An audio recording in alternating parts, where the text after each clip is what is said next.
Yan, magandang araw mga katambayan. May mga kaibigan po pala tayo galing Isulan City, sir, no? Oh, sir. So yan si Sir Ernest. at saka si Sir. Ken. Yan, maraming salamat sa kanila katambayan. Mamimili tayo dito ng mga manok, oh. Dito sa may bibilin sila sa atin dito. Yan.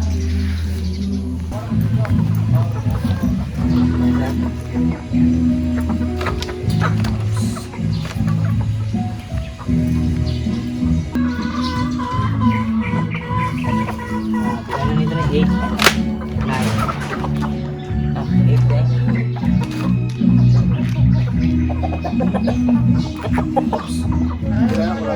8 duha na lang. Sa kalaki yung katong RTL. Bulik, kanang bulik. So yan katambayan, bali 11 po na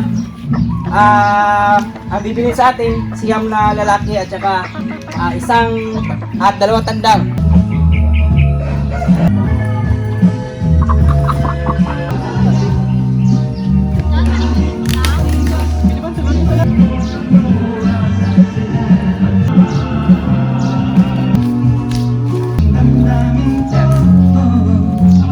Salamat sa kanila katambayan.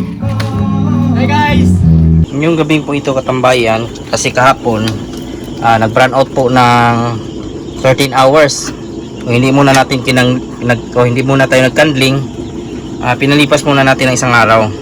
At ngayon po, titingnan po natin, mag-candling po tayo kung ilan po yung fertilize o kung may mga nasira ba na itlog.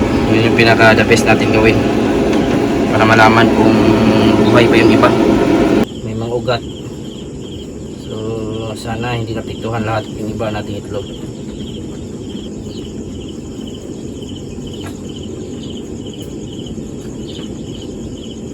Ito na po yung mga walang laman po, walang similya. So marami pa rin po. Yan, nasa 2.5 trays yung ating walang laman po mga katambayan, kasi yung tatlo na tapon natin kasi sumabog, magbaho po sa ating incubator. Yan, malas pa rin po tayo. Madami na rin po yan, nasa 75 na itlog ang walang laman sa 191. Masama na naman yung balita sa atin. Sana mapisa yung mga natitira po. Bare months na naman po mga katambayan.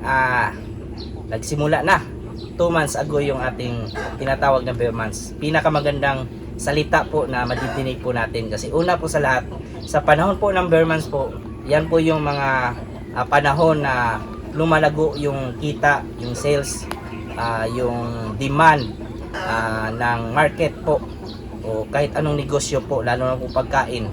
So yan po, madaming benta. At isa po sa pinakamaganda din pakinggan, pagtungtong po ng November, December, madami pong bonus yung ating mga kaibigan. So ibig sabihin, madaming pera sa mga mag-uumpisa pong mag-alaga ng manok. Sigurado po nabibentahan po yung mga breeders po, mga kaibigan po natin. At kahit po tayo nabibentahan. Sa ating manukan po ngayon, nagsisi po tayo, nagkamali na naman po tayo sa pagtansya po, kasi una po sa lahat ay hindi po tayo nakapagparami, hindi po tayo nakapaghanda. So wala po tayong mga sariling produce po talaga sa ating mga breeders. Ubos yung ating mga breeders, hindi pa po umaabot po ng bare months, naibenta na po natin. May mga time po kasi na yung ating mga kaibigan galing po ibang lugar, na tayo lang yung sadyain magpunta sa ating manukan, mamili po ng manok na gusto po nila. Wala tayong choice kundi ibigay po yung gusto nila. Ayaw din po natin masayang yung kanilang lakad, yung kanilang gasolina na pumunta dito na walang madala sa kanila. So naibibenta po natin lahat yung ating mga breeders. Wala tayo po ngayon, wala tayong may produce po na sarili po natin.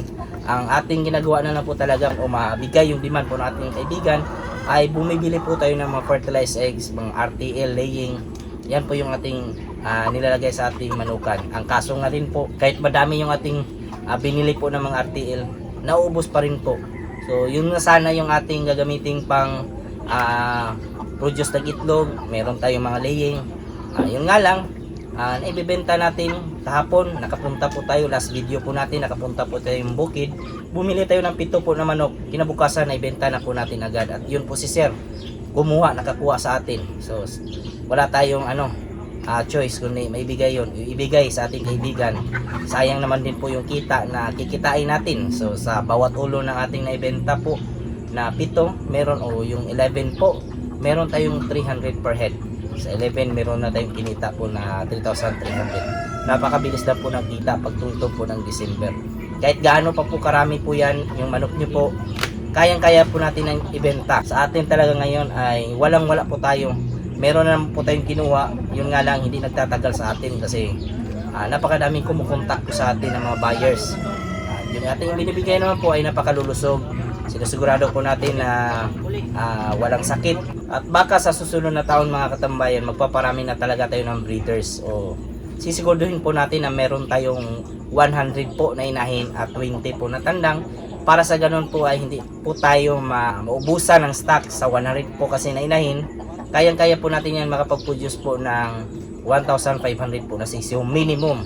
So yan po yung pinaka konti sa atin po kasi ngayon. Imagine lang, ngayong December meron tayong 600 po na mga sisiyo na order sa atin. So hindi natin kaya ibigay po yan kung ganito lang po yung setup po natin. Napakaliit lang po ng ating breeders. Meron naman tayong mga nakuha pero hindi po sapat, kulang na kulang yung ating naipoproduce na itlog. Kaya minsan bumibili po tayo ng fertilized eggs sa ating mga kaibigan at saka pa tayo naglo-load para maipisa natin, mapapisa at maibenta o maibigay sa kanila. Sa mga kaibigan naman po natin, pagtungtong ng December, dapat handa na po talaga yung ating mga manok. Kung meron tayong pangkarne, mas maganda kasi naibebenta po talaga yan. Lalo na po pag December po na talagang nagkakaubusan pa nga yung broiler sa merkado. Paano na lang po kaya kung meron tayong mga native chicken, mga upgraded native chicken, mga heritage chickens na pangkarne. Kayang-kaya po natin yan mabenta kahit gaano pa karami. Sa atin naman po, nagbibenta tayo ng per kilong heritage. Basta marami yung tandang po natin. O kumbaga, yung na po yung mga reject na pwedeng pangkarne. Yung mga naiiwan, yan po yung mga pang breeders po natin o napagpilian na mga quality po. So, sa mga merong mga alagang manok, huwag po kayo mahiya kung halimbawa na magbenta po kayo ng pangkarne. Pwede kayo magbenta sa tabing daan. Sigurado po, ubos po talaga yan. Hindi po kayo manghinayang pag nagkataon na may manok kayo ngayong December. Kung meron nga lang tayo, pwede nga tayo magbenta sa tabing daan. Kung meron tayong mga native chicken, yun nga lang, wala din po tayo. Kumbaga, pang konsumo na lang meron tayo ngayon dito. Napakasaya na po talaga mga tambayan na hindi atin sarili yung ating mga ibinebenta. Buy and sell lang po talaga. Nasa 3 to 500 lang po yung kita natin per head. Kung samantalang sa atin, kung tayo po yung magpuproduce, maaari pa pong mas malaki yung ating kikitain per head. Yung pinakamalaki, nasa 1,000 or 800. So, yun yung range na kikitain nyo po pag sarili nyo po na alaga yung ibinenta nyo po. Wala kasi tayo nyan. Palaging naubos. Sa sisiyo pa lang po, na ibibenta na po natin. Hindi na po tayo nakakapagpalaki kasi nga palagi po tayong short. Ngayong December talaga katambayan, yung pinakamaganda po talaga na magnegosyo po ng buy and sell kasi nabibenta po natin kahit yung pabo po natin ngayon wala tayo at baka sa susunod po mangumpra na naman po tayo para pang benta po natin at may pagkakitaan po tayo ng December na napaka sold out o palaging sold out po yan yung pabo pag tungtong po ng December. Baka mag-display na naman po tayo sa daan at sisiguraduhin po natin na may stocks talaga tayo para sa ganun ay hindi sayang yung ating oras o yung ating pag-display na talagang nauubos, nabibenta po natin. Abangan nyo po yung ating pagdi-display na naman po sa tabing daan. Kahit baka mag-display din po tayo ng mga native din po o yung heritage po natin. Baka maibenta din po natin. Dito tayo sa isa po nating kaibigan katambayan at mamimili tayo ng duyan dito. So yan, magkano ngayon sir? 2.5 pag kasi free shipping na nationwide. Free shipping na sir? Oo, free shipping kasi 2.5. Yan, nationwide po yan katambayan ha. Yan yung kukunin po natin. Marami pa dyan. Meron pa dito. Brand new yan. At may mga pa nga dito, iba na din. Ibang size. So yan. Magkano yan sir? 1,000. Yan mga katambayan. Free shipping din sir. Yes sir. Yan. Yung meron dito yung mga pukot dito sa mga taga Suksargen area, pwede po natin yan pwede natin pwedeng kumuha, bumili dito pang bakod ng alagang manok. So ito yung ginamit po natin dito tayo bumili. Yan, ilalagay ko rin po yung kanyang Facebook page ni sir sa screen. So kayo na bahala kumontak sa kanya. Thank you sir, thank you. Yan lang po ngayong araw at sana po may nakuha na naman po tayong kunting idea po sa ating munting negosyo ngayong December po o yung bear months po. At sa mga nanood po na ating mga previous videos, mga bago po nating subscribers and viewers, welcome po sa aking channel. At kung kayo lang po ay napadaan ngayon, sana po ay consider nyo po na subscribe yung ating YouTube channel, i-follow at i-like din po yung ating Facebook page, Manok Tambayan. Nag-upload na din po tayo doon, malaking tulong po yan. Kung may mga katanungan naman po kayo, ilagay nyo na po sa comment section at ating sasagutin. At huwag kalimutan i-click yung notification bell para sa mga susunod na videos.